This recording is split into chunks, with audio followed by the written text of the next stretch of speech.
നമസ്കാരം. 15 മാസം നീണ്ടുനിന്ന ഹമാസ് ഇസ്രായേൽ ഏറ്റുമുട്ടലിന് താൽക്കാലിക വിരാമമാകുമ്പോഴും പല ആശയക്കുഴപ്പങ്ങളും ഇപ്പോഴും അവിടെ നിലനിൽക്കുകയാണ്.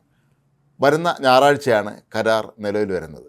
ഖത്തറും ഈജിപ്തും അമേരിക്കയും എല്ലാം മുൻകൈയെടുത്ത് നടത്തിയ ചർച്ചകളുടെ അടിസ്ഥാനത്തിലാണ് ഇപ്പോൾ ഒത്തുതീർപ്പ് നിലവിൽ വന്നിരിക്കുന്നത്. എല്ലാ കാര്യങ്ങളിലും ധാരണയായി എന്ന സൂചനയാണ് മധ്യസ്ഥത വഹിച്ച രാജ്യങ്ങൾ നൽകുന്നത് എങ്കിലും ചില കാര്യങ്ങളിൽ ഇനിയും വ്യക്തത വരുത്താനുണ്ട് എന്ന ഇസ്രായേൽ പ്രധാനമന്ത്രി ബെഞ്ചമിൻ നെതന്യാഹുവിൻ്റെ പ്രസ്താവന പലരെയും അത്ഭുതപ്പെടുത്തുന്നതാണ്. ഏതൊക്കെ കാര്യങ്ങളിലാണ് വ്യക്തത വരുത്തേണ്ടത് എന്ന കാര്യം നെതന്യാഹു ഇനിയും വെളിപ്പെടുത്തിയിട്ടുമില്ല. അമേരിക്കൻ പ്രസിഡന്റ് ജോ ബൈഡൻ ഇന്ന് വാർത്താസമ്മേളനം നടത്തി ഇതിൻ്റെ വിശദാംശങ്ങൾ പുറത്തുവിടും എന്നാണ് പറയപ്പെടുന്നത്. എന്നാൽ നെതന്യാഹുവിനെ സംബന്ധിച്ച് അദ്ദേഹത്തിന് മന്ത്രിസഭയുടെ അന്തിമ അനുമതി കൂടി ഇക്കാര്യത്തിന് ലഭിക്കേണ്ടതുണ്ട് എന്നുള്ളത് വളരെ പ്രധാനപ്പെട്ട കാര്യമാണ്. നെതന്യാഹുവിൻ്റെ മന്ത്രിസഭയിൽ തന്നെ പല അംഗങ്ങൾക്കും നെതന്യാഹുവിൻ്റെ ചില നിലപാടുകളോട് വിയോജിപ്പുണ്ട് എങ്കിലും ബന്ദികളുടെ വിഷയം സജീവമായി ഇപ്പോഴും നിലനിൽക്കുന്നത് കാരണം അവരെല്ലാവരും സമ്മതിക്കാൻ തന്നെയാണ് സാധ്യത. മറ്റൊന്നുള്ളത് ബന്ദികൾ ഇപ്പോഴും ജീവിച്ചിരിപ്പുണ്ടോ എന്നുള്ളത് സംബന്ധിച്ചാണ്. ആദ്യഘട്ടത്തിൽ വിട്ടയക്കാനുള്ള 33 പേരുടെ പട്ടിക നേരത്തെ ഹമാസ് കൈമാറിയിരുന്നു എങ്കിലും ഈ പട്ടികയിൽ പറയപ്പെടുന്ന പലരും ഇതിനോടകം മരിച്ചു എന്ന സൂചനയുമുണ്ട്. ഏറ്റവും പ്രധാനപ്പെട്ട ഒരു ഉദാഹരണമാണ് 2 കുട്ടികളുടെ കാര്യം. 2023 ഒക്ടോബർ 7 ഹമാസ് തട്ടിക്കൊണ്ട് പേരിൽ 5 വയസ്സും 1 വയസ്സും പ്രായമുള്ള 2 കുട്ടികളുണ്ടായിരുന്നു. ഇവർ നേരത്തെ തന്നെ കൊല്ലപ്പെട്ട് കഴിഞ്ഞു എന്നാണ് ഹമാസ് വെളിപ്പെടുത്തിയിരുന്നത്. എന്നാൽ ഇപ്പോൾ ഹമാസ് തിരികെ അയച്ച പട്ടികയിൽ ഇവരുടെ പേരുകളുമുണ്ട് എന്നുള്ളത് ഇസ്രായേലിനെ ആശ്ചര്യപ്പെടുത്തിയിരുന്നു. മാത്രമല്ല നെതന്യാഹു പറയുന്നത് ഈ ലിസ്റ്റ് നേരത്തെ തങ്ങൾ അങ്ങോട്ട് അയച്ചു കൊടുത്തിരുന്നതാണ്, അതല്ലാതെ ഹമാസ് ഇപ്പോൾ തയ്യാറാക്കിയതല്ല എന്നും പറയുന്നുണ്ട്. ഇതിലൊക്കെ തന്നെ മൊത്തത്തിലൊരു ആശയക്കുഴപ്പം നിലനിൽക്കുന്നുണ്ട്. എന്നാൽ പ്രസിഡന്റ് ജോ ബൈഡനെ സംബന്ധിച്ച് ഇത് വളരെ അഭിമാനകരമായൊരു മുഹൂർത്തമാണ്. ഭരണത്തിലിരുന്ന സമയത്തൊക്കെ പലപ്പോഴും ദുർബലനായ ഭരണാധികാരി എന്ന് പേരുദോഷം കേട്ടിട്ടുള്ള ജോ ബൈഡനെ സംബന്ധിച്ച് അടുത്ത തിങ്കളാഴ്ച, അതായത് ഈ മാസം 20 പദവി ഒഴിഞ്ഞ് ട്രംപിന് കൈമാറുമ്പോൾ താൻ ഏറ്റെടുത്ത ഒരു ദൗത്യം വിജയകരമായി തന്നെ പൂർത്തിയാക്കിയിട്ടാണ് കസേര വിടുന്നത് എന്ന് വേണമെങ്കിൽ അഭിമാനിക്കാം.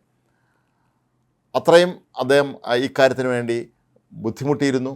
അദ്ദേഹത്തിൻ്റെ കൂടെയുള്ള ഉദ്യോഗസ്ഥന്മാരൊക്കെ തന്നെ നിരന്തരമായി വിവിധ രാജ്യങ്ങളിലേക്ക് യാത്ര ചെയ്യുകയായിരുന്നു ഇക്കാര്യത്തിൽ ഒത്തുതീർപ്പാക്കുന്നതിന് വേണ്ടി.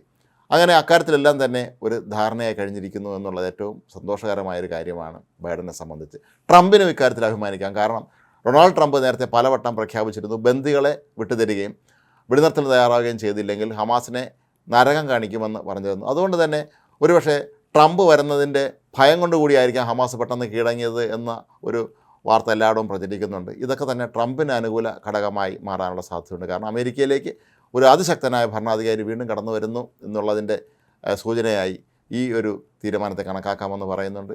ഇവിടെ വരുന്ന മറ്റൊരു പ്രശ്നം ഹമാസിൻ്റെ ഭാഗത്ത് നിന്ന് ഇസ്മായിൽ ഹനിയെയോ അതല്ലെങ്കിൽ യാഹ്യ സിൻവറിനെയൊക്കെ പോലെയുള്ള നേതാക്കന്മാരാരും തന്നെ ഇല്ല എന്നുള്ളതാണ്. ഈ ചർച്ചകളിലൊക്കെ തന്നെ ഹമാസിന് വേണ്ടി ചർച്ച നടത്തിയതും കാര്യങ്ങൾ തീരുമാനിച്ച് നടപ്പിലാക്കേണ്ടതുമൊക്കെ ആരാണ് എന്നുള്ളത് സംബന്ധിച്ച് ഇപ്പോഴും ആർക്കും ഒരു നിശ്ചയവുമില്ല. ഹമാസിന് വേണ്ടി മറ്റേതെങ്കിലും രാജ്യത്തെ പ്രതിനിധികളാണോ പങ്കെടുത്തത് എന്നും അറിയില്ല. മാത്രവുമല്ല ഹമാസ് തലവനായിരുന്ന യാഹ്യ സിൻവറിൻ്റെ മൃതദേഹം ഇപ്പോഴും ഇസ്രായേലിൻ്റെ കൈവശമുണ്ട് എന്നാണ് പറയപ്പെടുന്നത്. ഇത് വിട്ടുതരണം എന്ന് പലവട്ടം സമാധാന ചർച്ചകളിൽ ഹമാസ് ആവശ്യപ്പെട്ടിരുന്നുവെങ്കിലും കഴിഞ്ഞ ദിവസവും ഇസ്രായേൽ ഇക്കാര്യത്തിൽ നിഷേധാത്മക നിലപാട് തന്നെയാണ് എടുത്തത്. ഒരു കാരണവശാലും യാഹ്യ സിൻവറിൻ്റെ മൃതദേഹം വിട്ടു നൽകില്ല എന്ന് തന്നെയാണ് അവർ പ്രഖ്യാപിച്ചിരിക്കുന്നത്. ഒരുപക്ഷെ അവർ നേരത്തെ തന്നെ യാഹ്യ സിൻവറിൻ്റെ മൃതദേഹം എവിടെയെങ്കിലും സംസ്കരിച്ചിരിക്കാം എന്നാണ് കരുതപ്പെടുന്നത്. ഇതൊക്കെ ഒരുപക്ഷെ കൂടുതൽ പ്രകോപനം ഉണ്ടാക്കുമോ എന്ന് സംശയമുണ്ട്. മാത്രമല്ല ഹമാസിനെ കുറിച്ച് പറയുമ്പോൾ ഒരിക്കലും വിശ്വസിക്കാൻ കൊള്ളാത്ത ഒരു തീവ്രവാദ സംഘടന എന്നാണ് പലരും ഇതിനെ വിശേഷിപ്പിച്ചിട്ടുള്ളത്.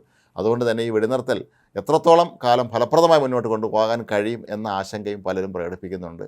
എങ്കിലും മൊത്തത്തിൽ കാര്യങ്ങൾ മാറി മറിഞ്ഞതിൽ അതല്ലെങ്കിൽ ബന്ദികളുടെ ജീവിതം രക്ഷിക്കുന്ന കാര്യത്തിലൊക്കെ തന്നെ എല്ലാവർക്കും വളരെ സന്തോഷമാണ്. ഗാസയിലും പൊതുവെ അവിടുത്തെ ജനങ്ങളെ സംബന്ധിച്ച് ഇനി അങ്ങോട്ടുള്ള ദിവസങ്ങളിൽ സമാധാനപരമായി ജീവിക്കാം എന്നുള്ളതുകൊണ്ട് ഇസ്രായേലിലെ ബന്ദികളുടെ കുടുംബാംഗങ്ങൾക്ക് തങ്ങളുടെ വേണ്ടപ്പെട്ടവരെ തിരികെ കിട്ടും എന്ന ആശ്വാസവും ഇപ്പോഴും നിലനിൽക്കുന്നുണ്ട്. ഏതായാലും ബെഞ്ചമിൻ നെതന്യാഹുവിനെ സംബന്ധിച്ചും ഇത് വലിയൊരു നേട്ടം തന്നെയാണ്. അദ്ദേഹത്തിന് നേരെ പലപ്പോഴും വിമർശനങ്ങൾ ഉയർന്നിരുന്നു എങ്കിൽ പോലും ഇത്തരം കാര്യങ്ങളിൽ കൃത്യമായ നിലപാടെടുത്ത് തന്നെയാണ് നെതന്യാഹു ഇത്രയും കാലം മുന്നോട്ട് പോയത്.